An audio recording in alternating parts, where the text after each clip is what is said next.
Good morning and welcome pong muli sa ating online Everyday God Daily Devotion.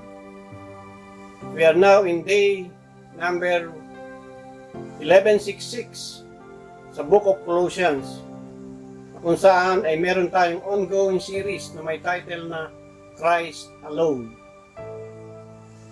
Ang text natin ay mababasa sa Book of Colossians chapter 4 verse 5.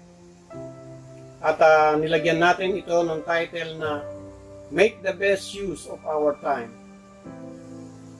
Ganito ang sinasabi ng ating text: maging matalino kayo sa pakikitungo sa mga hindi mananampalataya at samantalahin ninyo ang bawat pagkakataon. Sikapin ninyong laging maging kaaya-aya at kapaki-pakinabang ang inyong pananalita sa kanila, at matuto kayong sumagot ng tama sa lahat ng tao. Ang ating text ay huling chapter na ng Book of Colossians.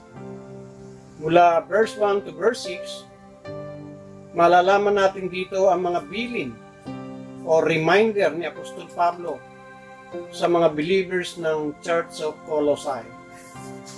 Una, maging matyaga sa pananalangin, laging magpasalamat sa Diyos. Ito dapat ang nakikita sa lahat ng believers na maging matyaga sa pananalangin ng may pasasalamat. Walang believer na lumalago nang hindi nadidevelop sa kanya yung habit to spend a quality time with God and to earnestly pray. Pangalawa, dapat maging matalino sa pakikitungo natin sa mga hindi mananampalataya. And always take the opportunity na magkaroon tayo ng time para ma-share sa kanila ang magandang balita ng kaligtasan, para sila din ay maligtas at magkaroon ng tamang relasyon sa ating Panginoong Yesus.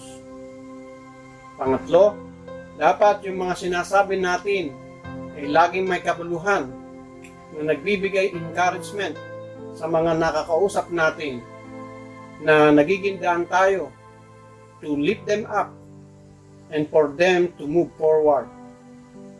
At matuto din tayong sumagot ng tama sa lahat ng pagkakataon.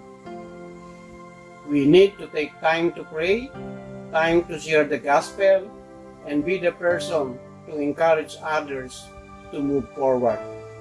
Marami pong salamat, and God bless us all today and always.